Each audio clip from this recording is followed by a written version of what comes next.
দেখো, আমরা তাপগতিবিদ্যার কতগুলো সংজ্ঞা আলোচনা করছিলাম আগের দিন। রুদ্ধতাপীয় প্রক্রিয়া পর্যন্ত হয়েছিল। আজকে আমরা তারপরে আবার আলোচনা করব, সেটা হচ্ছে পরাবর্ত প্রক্রিয়া। ইংরেজিতে বলা হয় রিভার্সেবল প্রসেস। পরাবর্ত প্রক্রিয়া বা রিভার্সেবল প্রসেস কি? এই পরাবর্ত প্রক্রিয়া, ধরো তুমি একটা গ্যাস সিলিন্ডারে বা গ্যাস জারে কিছুটা গ্যাস নিলে, যেটা একটা ভারহীন ঘর্ষণহীন একটা পিস্টনের দ্বারা আবদ্ধ আছে। ভারহীন ঘর্ষণহীন মানে বুঝতেই পারছো, বাস্তবে কিন্তু ভারহীন ঘর্ষণহীন বলে কোনো বস্তু হয় না। তার মানে বাস্তবে পরাবর্ত প্রক্রিয়াও সম্ভব নয়, কিন্তু এটা একটা আইডিয়াল কনসেপ্ট। তো দেখো, আমি একটা বদ্ধ পাত্রে গ্যাস জারে কিছুটা গ্যাস নিলাম। এবার এই গ্যাসটাকে তুমি কি করছো, আয়তনটা কমিয়ে দিচ্ছ। কমিয়ে ধরো এই জায়গায় নিয়ে আসলে, তাহলে এখানে V1 আয়তন ছিল, এবার গ্যাসের আয়তন V2 করলে, যেখানে V1 গ্রেটার দ্যান V2, এখানে ধরো চাপ P1 ছিল, এখানে চাপ P2, যেখানে P1 লেস দ্যান P2, উষ্ণতাটা স্থির আছে, উষ্ণতা স্থির। এখন এই যে প্রক্রিয়াটা ঘটলো, অর্থাৎ এই P1 চাপ থেকে P2 চাপে নিয়ে গেলে আয়তন V1 থেকে পরিবর্তিত হয়ে V2 হলো, অর্থাৎ আয়তনের ধরে নাও এখান থেকে এতটা, এখানে ছিল পয়েন্ট এই পজিশনে, আর এই পজিশনে আসলো B। এই অবস্থান থেকে B অবস্থানে পিস্টনটা আমরা নামিয়ে নিয়ে আসলাম। তাই এই প্রক্রিয়াটা যদি আমরা ধীরে ধীরে করি, অর্থাৎ এত ধীরে ধীরে যে এই প্রক্রিয়াটাকে তুমি যত পারো ছোট ছোট ধাপের মাধ্যমে করো, ধরো এরকমভাবে আস্তে আস্তে আস্তে আস্তে করলে, তাহলে এটা একটা পরাবর্ত প্রক্রিয়া ভাবা যেতে পারে। আস্তে আস্তে নামানো হচ্ছে পিস্টনটা, গ্যাসের আয়তনটা আস্তে আস্তে সংকুচিত হচ্ছে। আবার তুমি এরকমভাবে করো যে পিস্টনটা আরও ধীরে ধীরে নামাও, অর্থাৎ এই স্টেপটাকে আরও ক্ষুদ্র ক্ষুদ্র ক্ষুদ্র ক্ষুদ্র করে দাও। তাহলে যত ভালো পরাবর্ত প্রক্রিয়া তুমি পেতে চাইবে, সেই প্রক্রিয়াকে তত ক্ষুদ্র ক্ষুদ্র ধাপের মাধ্যমে সংগঠিত করতে হবে। অর্থাৎ মন্থর গতির ধাপের দ্বারা যদি সংগঠিত হয়, তবেই সেই প্রক্রিয়াকে আমরা একটা আদর্শ পরাবর্ত প্রক্রিয়া বা রিভার্সেবল প্রসেস বলে থাকি। তাহলে বাস্তবে কিন্তু এত ক্ষুদ্র ধাপ করা সম্ভব নয়। তুমি যা ভাববা তার থেকেও ক্ষুদ্র, তার থেকেও মন্থর। ধরো তোমাকে একটা বেলুন ফুলাতে দেওয়া হলো, তা বেলুনটা তুমি ফুলাবে কতক্ষণ লাগবে? 10 সেকেন্ড লাগবে, 15 সেকেন্ড লাগবে, 20 সেকেন্ড লাগবে। তুমি যত টাইম ফ্রেম বাড়াবে তত সেটা ভালো পরাবর্ত প্রক্রিয়া হচ্ছে।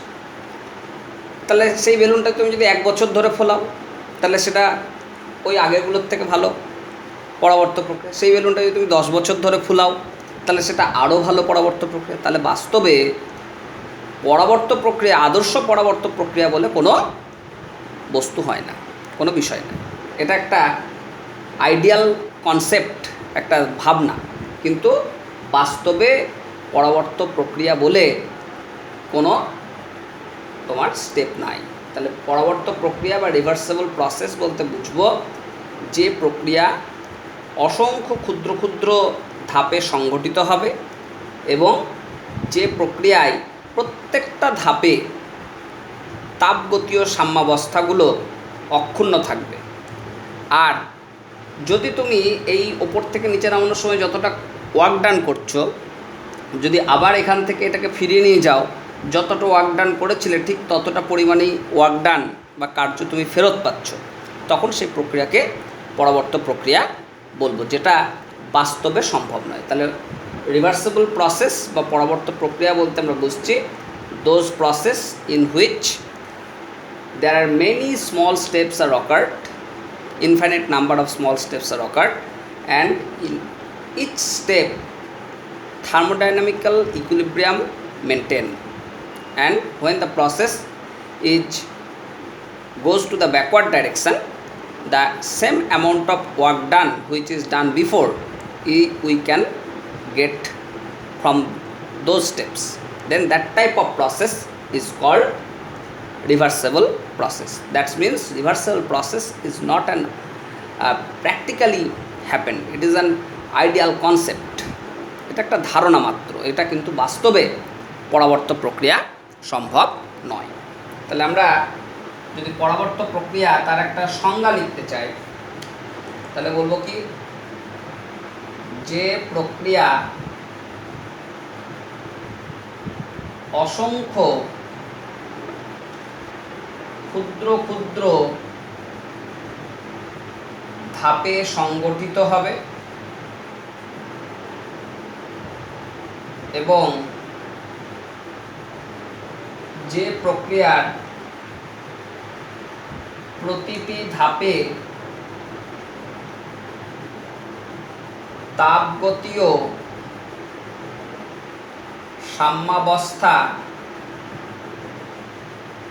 বজায় থাকবে ও যে কোনো মুহূর্তে প্রক্রিয়াটিকে বিপরীতমুখী করা হলে সম পরিমাণ কার্য ফেরত পাওয়া যাবে।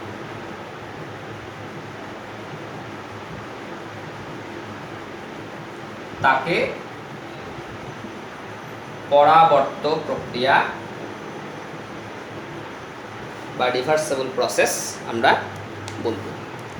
তাহলে যে প্রক্রিয়া এরকম অসংখ্য ক্ষুদ্র ক্ষুদ্র ধাপে হবে সেই ধাপকেই আমরা বলবো পরাবর্ত প্রক্রিয়া। অর্থাৎ এখানে আমরা প্রথমে যে উদাহরণটা নিলাম, সেই গ্যাস জারে যে পিস্টনটা রাখা ছিল সেই পিস্টনটা হবে কি, একটা ভারহীন ঘর্ষণহীন পিস্টন, যেটা কি করছি আমি ধীরে ধীরে ধীরে ধীরে চাপ বৃদ্ধি করছি, ধীরে ধীরে ধীরে ধীরে আয়তন হ্রাস পাচ্ছে। অর্থাৎ আমরা যেরকম অঙ্কের ভাষায় এরকম বলবো যে ধরো এখানে আমার প্রেসার ছিল পি, পরবর্তী ধাপে প্রেসারটা আমি বৃদ্ধি করে করলাম পি প্লাস ডিপি, আর এখানে আয়তন ছিল ভি, পরবর্তী ধাপে আয়তন হয়ে গেল ভি মাইনাস ডিভি ডিভি। তাহলে ডিপি ডিপি ডিপি মানে তোমরা জানো ডিফারেন্সিয়েশন, অর্থাৎ ক্ষুদ্র ক্ষুদ্র ধাপকে আমরা ডিফারেন্সিয়েশন দিয়ে প্রকাশ করি। তাহলে ডিপি ডিপি ডিপি ডিপি করে চাপ বাড়বে আর ডিবি ডিবি ডিবি ডিবি করে আয়তন হ্রাস পাবে। তাহলে এরকমভাবে যদি ঘটে তাহলে সেই প্রক্রিয়াকে আমরা বলবো পরাবর্ত প্রক্রিয়া। তাহলে বাস্তব ক্ষেত্রে পরাবর্ত প্রক্রিয়ার কিন্তু কোনো তোমার উদাহরণ নাই। তাও আমরা ভাবতে পারি এরকমভাবে যে নির্দিষ্ট উষ্ণতায় একটা বদ্ধ পাত্রে তরলের বাষ্পায়ন করা হচ্ছে, তরলের বাষ্পায়ন করা হচ্ছে নির্দিষ্ট উষ্ণতায় একটা বদ্ধ পাত্রে, তাহলে সেই প্রক্রিয়াকে আমরা পরাবর্ত প্রক্রিয়া বলতে পারি। কারণ বাষ্পায়ন যখন করা হয় তখন কি হয় যে আস্তে আস্তে আস্তে আস্তে ওই বাষ্পটা ভেতরে জমতে থাকে।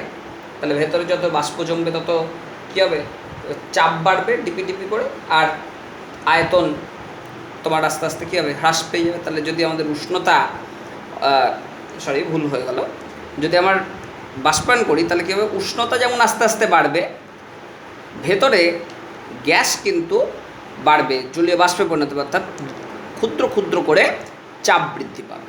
তাহলে এখানে কি বলছি যে তুমি এখানটায় ধরো জল রেখেছো, তাহলে এর মধ্যে থেকে বাষ্প উৎপন্ন হচ্ছে, তাহলে বাষ্প উৎপন্ন হচ্ছে মানে প্রেশার বাড়ছে, আর বাষ্পায়ন করার জন্য কী করতে হবে, একটা টেম্পারেচার দিতে হবে। তাহলে আমি ডিটি অ্যামাউন্ট যদি হিট এখানে দিই তাহলে ডিভি অ্যামাউন্ট করে, এই ডিপি অ্যামাউন্ট করে প্রেশার বৃদ্ধি পাবে। তাহলে এই প্রক্রিয়াটাকে আমরা পরাবর্ত প্রক্রিয়া বলতে পারি। তাহলে পরাবর্ত প্রক্রিয়া একটা আমাদের কতগুলো বৈশিষ্ট্য আমরা বলতে পারি। তাহলে পরাবর্ত প্রক্রিয়ার বৈশিষ্ট্য, পরাবর্ত প্রক্রিয়ার বৈশিষ্ট্য, ক্যারেক্টারিস্টিক্স অফ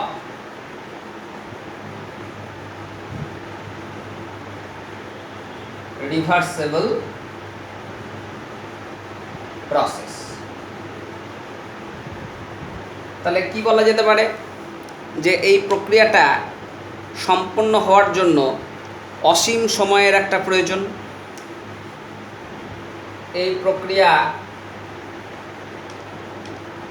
সম্পূর্ণ হতে অসীম সময় প্রয়োজন। Infinite amount of time is required for this process. আর মাথায় রাখবে, যদি কোনো কাজ পরবর্তী প্রক্রিয়ায় হয় তাহলে সেখানে সর্বাধিক কার্য পাওয়া যায়। পরাবর্ত প্রক্রিয়ায় সর্বাধিক কার্য পাওয়া যায়, কারণ এখানে তো কোনো অপচয় হচ্ছে না। আমরা যদি একটা পিস্টনকে উপর থেকে নিচে নামাই, দেখবে তাপ উৎপন্ন হবে, তাহলে তাপটা তো পরিবেশে মুক্ত হয়ে যায়, কার্য কমে যায়। তা আমি যদি তাপগতির সাম্যাবস্থাগুলো বজায় রাখতে পারি তাহলে কী হবে, কোনো তাপ উৎপন্ন হবে না, অর্থাৎ ম্যাক্সিমাম ওয়ার্ক ডান। পরীক্ষায় খুব প্রশ্ন আসে অঙ্ক করার সময়, যে একটা অঙ্ক দিয়ে বলে সর্বাধিক কার্য নির্ণয় করো, তাহলে সর্বাধিক কার্য বললে তখন আমাদের কিন্তু পরবর্তী প্রক্রিয়ার কার্য হিসাব করতে হয়। তাহলে maximum amount of work done is done in case of reversible process. আর কি বলতে পারি, যে এই প্রক্রিয়াটাই তোমার যে অপোজিং ফোর্স আর ড্রাইভিং ফোর্স, অর্থাৎ চালক বল আর বিরুদ্ধ বল, এদের যে পরিবর্তনটা, এটা অত্যন্ত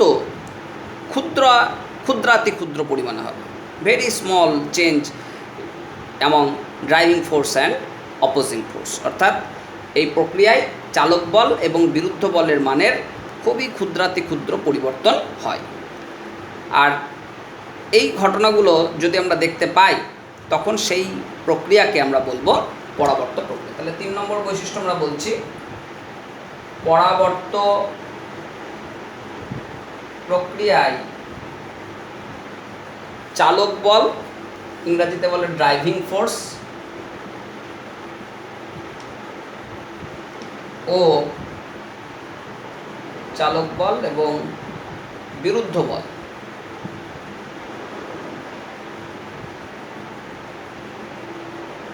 অপোজিং ফোর্স, চালক বল এবং বিরুদ্ধ বল এর ক্ষুদ্রাতি ক্ষুদ্র পরিবর্তন।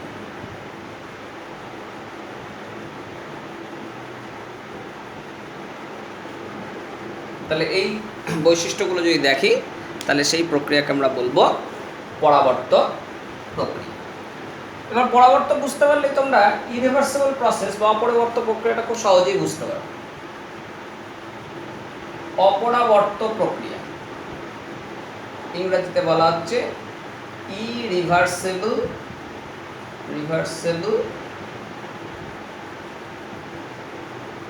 প্রসেস, অপরাবর্ত প্রক্রিয়া বা ইরিভার্সিবল প্রসেস। অর্থাৎ যদি কোনো প্রক্রিয়া একক ধাপে বা এক বা একাধিক ধাপে সম্পন্ন হয়, অতি ক্ষুদ্র ধাপে সম্পন্ন হবে না, তাপগতীয় সাম্যাবস্থা অক্ষুণ্ণ থাকবে না, এবং তুমি যদি চালক বলটাকে সরিয়ে নাও তাহলে সমপরিমাণ কার্যও ফেরত পাওয়া যাবে না, তখন সেই প্রক্রিয়াকে আমরা বলবো অপরাবর্ত প্রক্রিয়া। অর্থাৎ তুমি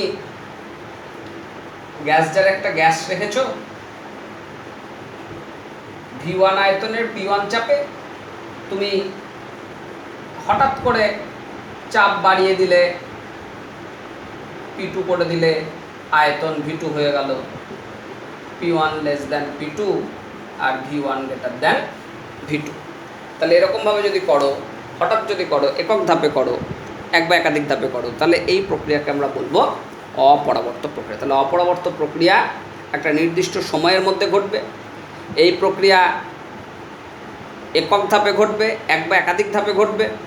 এই প্রক্রিয়ায় তাপগতীয় সাম্যাবস্থা বজায় থাকবে না, এই প্রক্রিয়ায় আমি যদি ড্রাইভিং ফোর্স এটাকে যদি সরিয়ে নিই, তাহলে সমপরিমাণ কার্য ফেরতও পাওয়া যাবে না, তখন সেই প্রক্রিয়াকে বলা হবে ইরিভার্সেবল প্রসেস। তাহলে those process is called irreversible process in which process is occurred in one or more than one steps but within finite time, and when the and in these cases the thermodynamic equilibrium are not maintained, and when the driving force are removed the same amount of work done is not calculated, সমপরিমাণ কার্য আমরা ফেরত পাবো না। তাহলে সেই প্রক্রিয়াকে আমরা বলতে পারি অপরাবর্ত প্রক্রিয়া।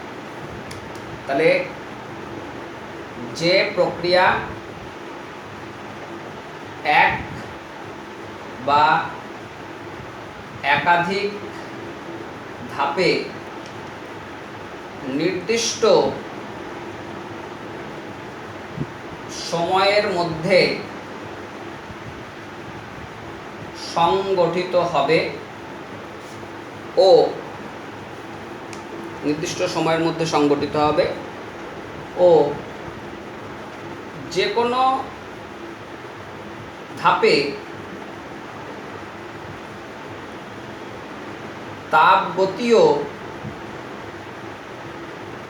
সাম্যাবস্থা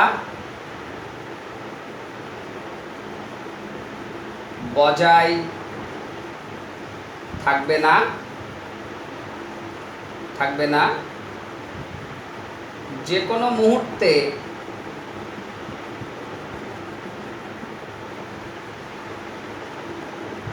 চালক বলকে অপসারণ করা হলে সমপরিমাণ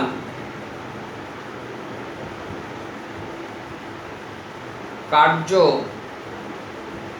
ফেরত পাওয়া সম্ভব নয়, তাকে অপরাবর্ত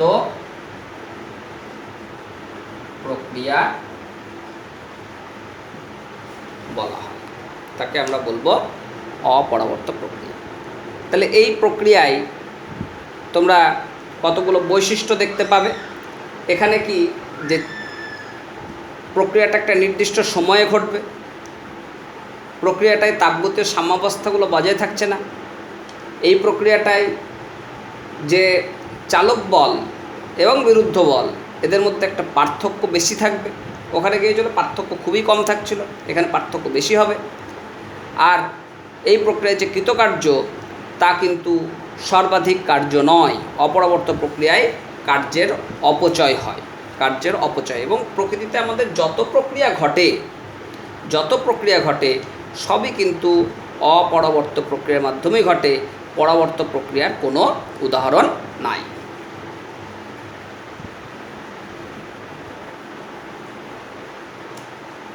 তাহলে এই প্রক্রিয়ার যদি আমরা বৈশিষ্ট্য বলি, তাহলে 1 নম্বর কি বলবো, নির্দিষ্ট সময়ে প্রক্রিয়াটি সম্পন্ন হয়।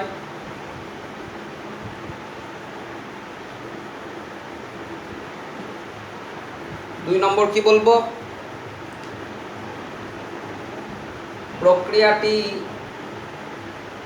এক বা একাধিক ধাপে ঘটে।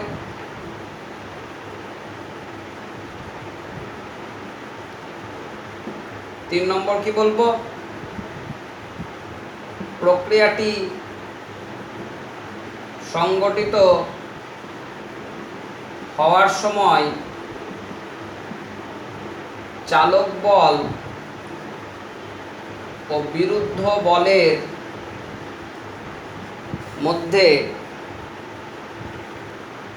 পার্থক্য বেশি হয়। আর কি বলতে পারি, যে এই প্রক্রিয়ায় সর্বাধিক কার্য পাওয়া যায় না, এই প্রক্রিয়ায় সর্বাধিক কার্য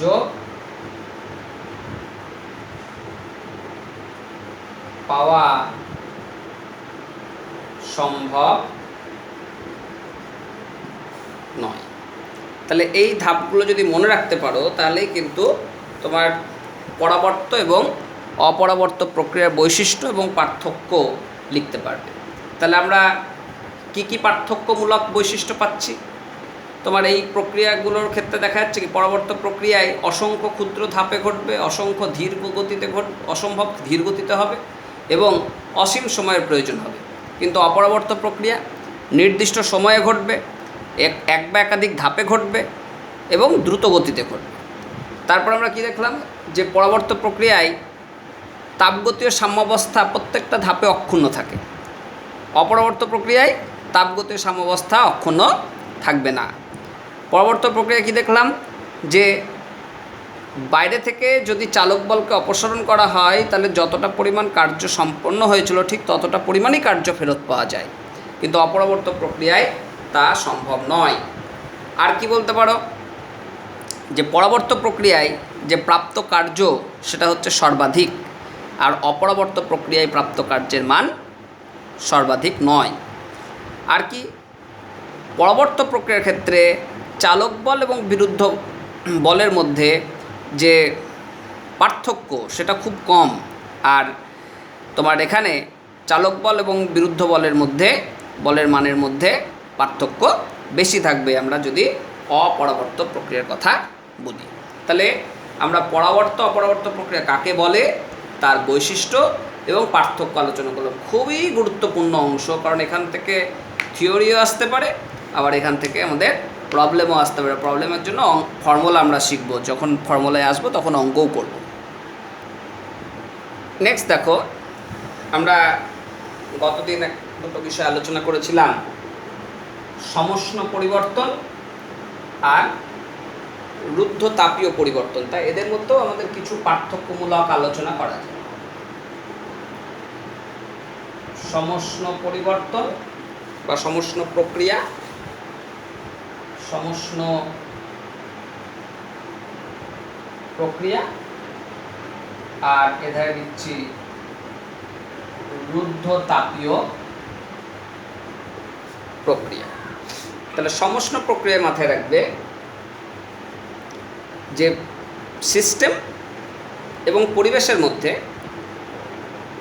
তাপের একটা আদান প্রদান ঘটবে কিন্তু উষ্ণতা অপরিবর্তিত থাকবে। তাহলে সিস্টেম ও পরিবেশের মধ্যে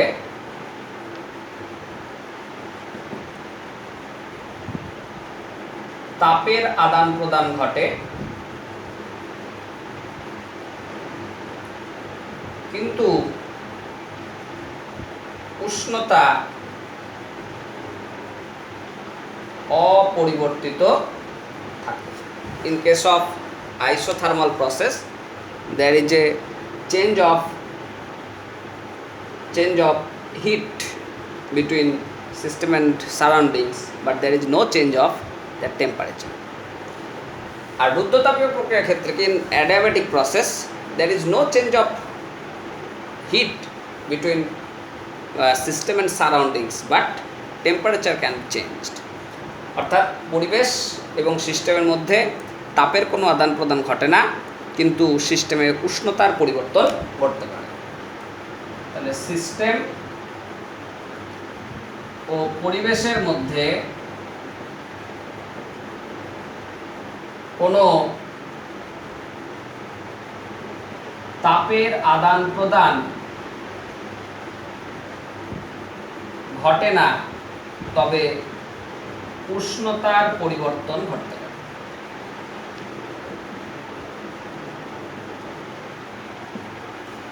বোঝা গেল? আর মাথায় রাখবে সমষ্ণ প্রক্রিয়ায় যদি আদর্শ গ্যাস নাও, আইডিয়াল গ্যাস যদি হয়, তবে সমষ্ণ পরিবর্তনে আন্তঃশক্তি বা ইন্টারনাল এনার্জির কোনো পরিবর্তন হয় না। আর রুদ্ধতাপীয় প্রক্রিয়ায় সিস্টেমের আন্তঃশক্তির পরিবর্তন ঘটে। কি বললাম বুঝতে পারলে? যে সমষ্ণ প্রক্রিয়ায়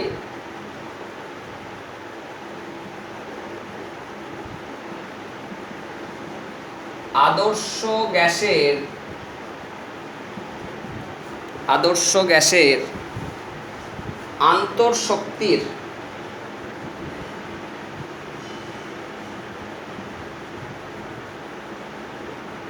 কোনো পরিবর্তন ঘটে না। In case of isothermal process there is no change of internal energy for ideal gas।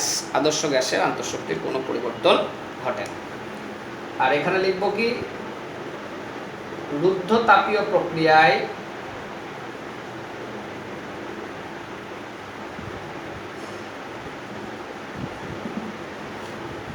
আন্তঃশক্তির পরিবর্তন ঘটে।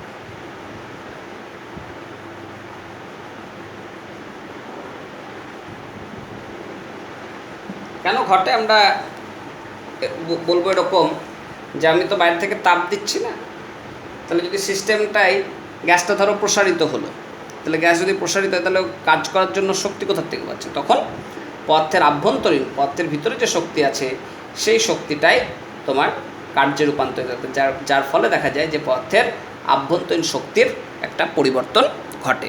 কিন্তু সমস্ত প্রক্রিয়ায় বাইরে থেকে তাপ দেওয়া হচ্ছে, তাহলে বাইরে থেকে যেহেতু তাপ দেওয়া হচ্ছে তাহলে আন্তঃশক্তির কী হবে? কোনো পরিবর্তন হবে না।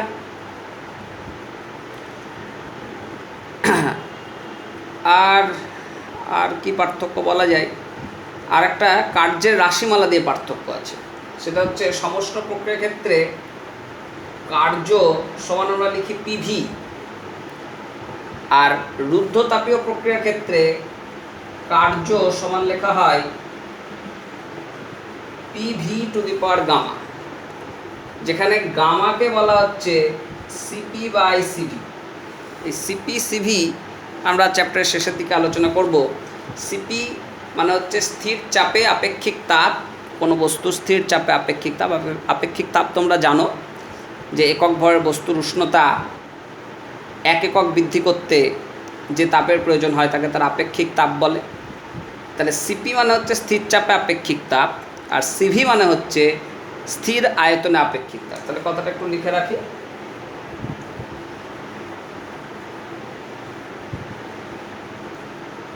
সিপি মানে হচ্ছে স্থির চাপে আপেক্ষিক তাপ, আর সিভি মানে হচ্ছে স্থির আয়তনে আপেক্ষিক তাপ। তাহলে এইভাবে আমরা সমুষ্ণ এবং রুদ্ধ তাপীয় প্রক্রিয়ার মধ্যে কিছু পার্থক্য আলোচনা করব।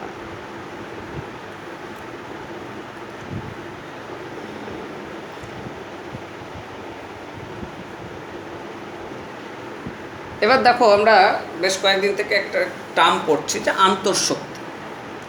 এই আন্তঃশক্তি আসলে কি, আন্তঃশক্তির উৎস কি, এটা আমাদের বুঝতে হবে।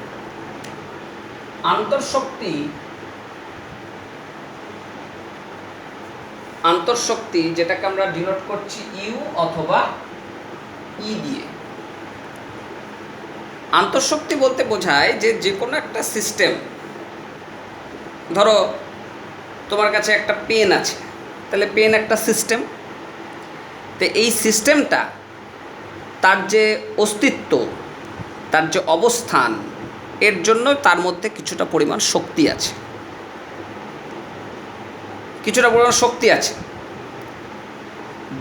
যে কারণে দেখা যায় কি, বাইরে থেকে কোনো যদি তোমার সিস্টেমে শক্তি না দাও তাও এ কিন্তু কিছুটা কার্য করতে পারবে।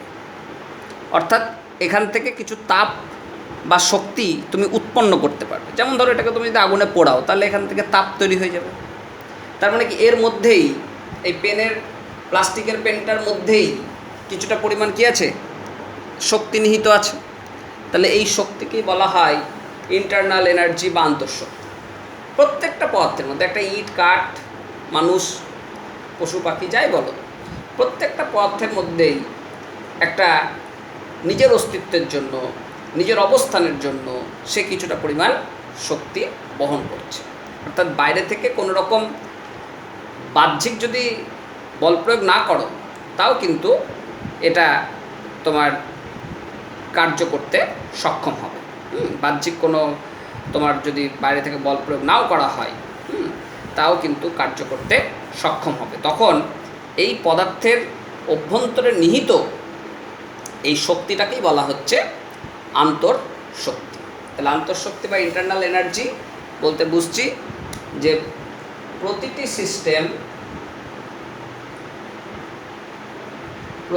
সিস্টেম তার অবস্থান ও অস্তিত্বের জন্য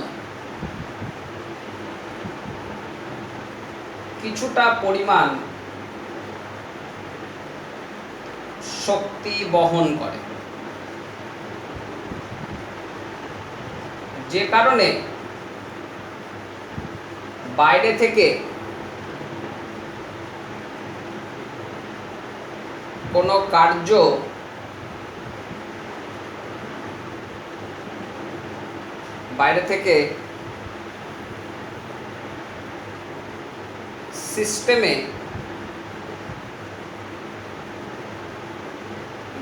সিস্টেমে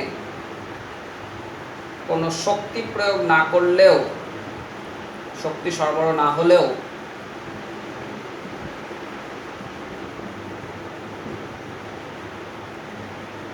সিস্টেম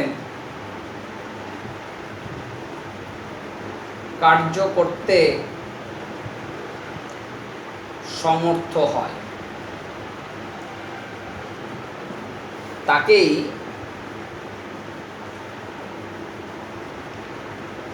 আন্তঃশক্তি বা ইন্টারনাল এনার্জি আমরা বলে থাকি। তাই আন্তঃশক্তির উৎস কি? What is the source of this internal energy? দেখো, প্রত্যেকটা পদার্থ কতগুলো অণু, পরমাণু, আয়ন ইত্যাদি দ্বারা গঠিত হয়। মলিকিউল, অ্যাটম, আয়নস এইসব দিয়ে তৈরি হয় প্রত্যেকটা পদার্থ। এখন মলিকিউল মানে বন্ড আছে, তাহলে বন্ডের মধ্যে এনার্জি আছে। এই বন্ডের মধ্যে একটা এনার্জি আছে, বন্ড ভাঙলে এনার্জি পাওয়া যায়। বন্ডগুলো মধ্যে আবার তোমার কম্পনজনিত শক্তি থাকে, কখনো বন্ডগুলো বড় হয়, কখনো বন্ডগুলো ছোট হয়, এরকম ফ্রিকোয়েন্সি আছে। আবার বন্ডগুলোর আবার তোমার একটু স্ট্রেচিং হয়, তোমার এটাকে স্ট্রেচিং বলবো, ছোট বড় হচ্ছে। আবার ধরো এরকম বন্ড আছে, সেই বন্ডগুলো এরকমভাবে ভাইব্রেট করতে পারে, ধরো এরকম উঠে গেল একই দিকে বা আবার এধারে চলে আসলো, ভাইব্রেশন। তাহলে এরকম ভাইব্রেশন হতে পারে, বা বন্ডগুলো এরকম রোটেট করতে পারে, ঘুরতে পারে, রোটেশন হতে পারে। তাহলে এরকমভাবে বন্ধনের ঘূর্ণন, বন্ধনের তোমার কি বলবো, স্ট্রেচিং মানে ছোট বড় হওয়া, বন্ধনের কম্পন বা ইলেকট্রনের ট্রানজাকশান, এই সমস্ত কারণেই প্রত্যেকটা পদার্থের মধ্যে কিছু পরিমাণ শক্তি নিহিত থাকে। সেই শক্তিটাকে আমরা বলছি ইন্টারনাল এনার্জি। এখন এই ইন্টারনাল এনার্জি বা আন্তঃশক্তি তার কিছু বৈশিষ্ট্য আছে। তার important features of internal energy. আন্তঃশক্তির কিছু বৈশিষ্ট্য, important features of internal energy. তাহলে 1 নম্বর মাথায় রাখবে, আন্তঃশক্তি পদার্থের পরিমাণগত ধর্ম। ইন্টারনাল এনার্জি এটাকে আমরা বলছি কি এক্সটেন্সিভ প্রপার্টি, পরিমাণগত ধর্ম। তোমরা এক্সটেন্সিভ প্রপার্টি, ইন্টেন্সিভ প্রপার্টি এই সমস্ত পড়েছো। তাহলে internal energy is an extensive property. আন্তঃশক্তি একটা পরিমাণগত ধর্ম। কারণ যদি পদার্থর পরিমাণ বাড়িয়ে দাও তাহলে কী হবে, আন্তঃশক্তির মান বেড়ে যাবে। তুমি যদি একখানা পেনকে এই পেনটাকে যদি তুমি ভাঙো তাহলে যা শক্তি পাবে, যা শক্তি লাগবে, যদি 5খানা পেন দেয় তাহলে বেশি শক্তি লাগবে, তাহলে ভর বাড়ছে, শক্তি বেড়ে যাচ্ছে। তুমি যদি জল ফোটাতে চাও, ধরো একটা পাত্রে তোমাকে 10 গ্রাম জল দেওয়া হলো, একটা পাত্রে 100 গ্রাম জল দেওয়া হলো, একই উষ্ণতা বৃদ্ধি করতে হবে, তাহলে বেশি শক্তি সরবরাহ করতে হবে কোথায়, যেখানটায় বেশি ভর আছে। তাহলে ইন্টারনাল এনার্জি ভরের উপর নির্ভর করে। আবার উষ্ণতা বৃদ্ধিতে সিস্টেমের আন্তঃশক্তির মানও বেড়ে যায়। উষ্ণতা বৃদ্ধিতে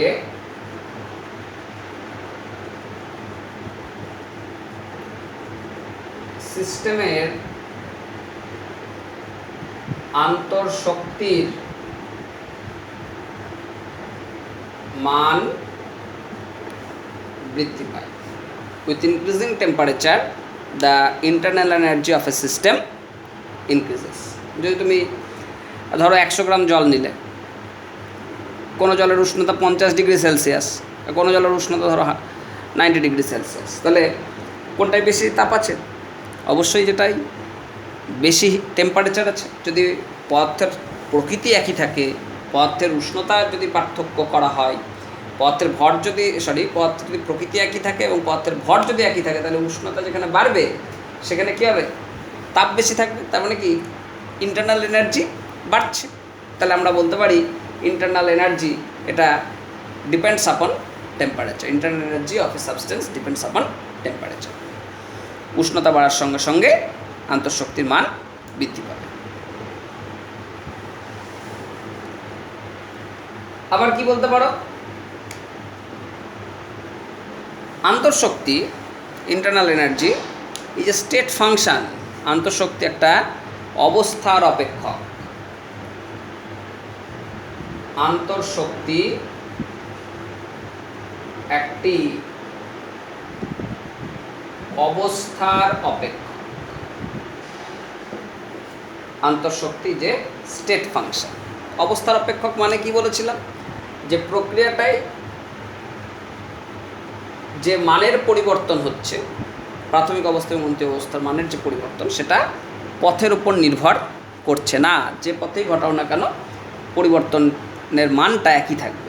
ধরো তুমি গ্লুকোজ নিলে C6H12O6, এবার এটাকে বাতাসের অক্সিজেনে পোড়ালে তাহলে কী হবে? কার্বন ডাইঅক্সাইড হবে, জল হবে, আর হিট প্রোডাকশান হবে। এটা বাতাসের অক্সিজেনে পোড়ালে। আর একবার কী করলে? গ্লুকোজকে এনজাইম দিয়ে দিলে, অনুঘটক, উৎসেচক এনজাইম দিয়ে দিলে অক্সিজেনের উপস্থিতিতে। এটা সরাসরি বাতাসে আগুন দিয়ে পোড়ালে, এটা এনজাইম দিয়ে দহন করছো। তাহলে এখানে কী হবে? Carbon dioxide, water plus heat.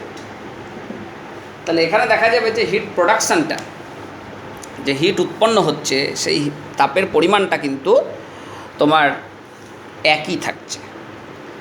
তাহলে একই পরিমাণ গ্লুকোজকে যদি আমি ভিন্ন ভিন্নভাবে পোড়াই আর একই পরিমাণ যদি তাপ পাওয়া যায়, তার মানে কী বুঝতে হবে?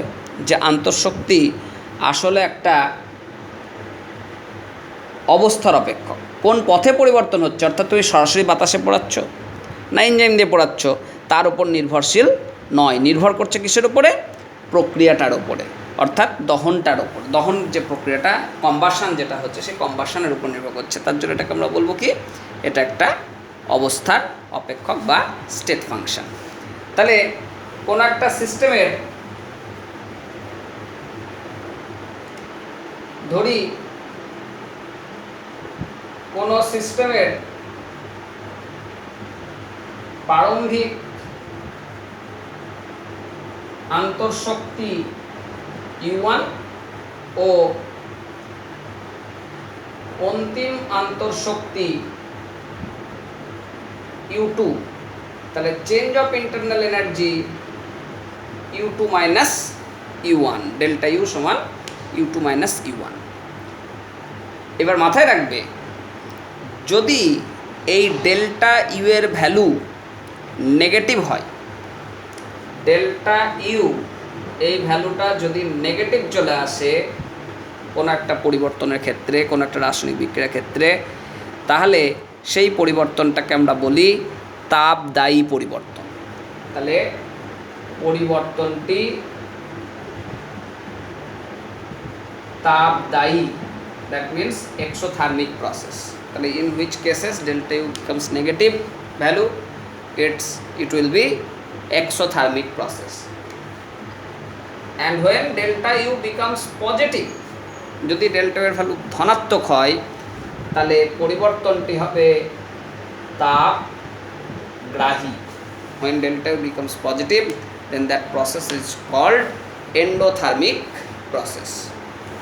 আমরা এক ধরনের ক্যালোরিমিটার যন্ত্র আছে, যেটার নাম হচ্ছে bomb calorimeter, BOMB calorimeter, CALORIMETER, bomb calorimeter, এই যন্ত্রটার সাহায্যে আমরা আন্তঃশক্তির মান, আন্তঃশক্তির পরিবর্তনটা গণনা করতে পারি।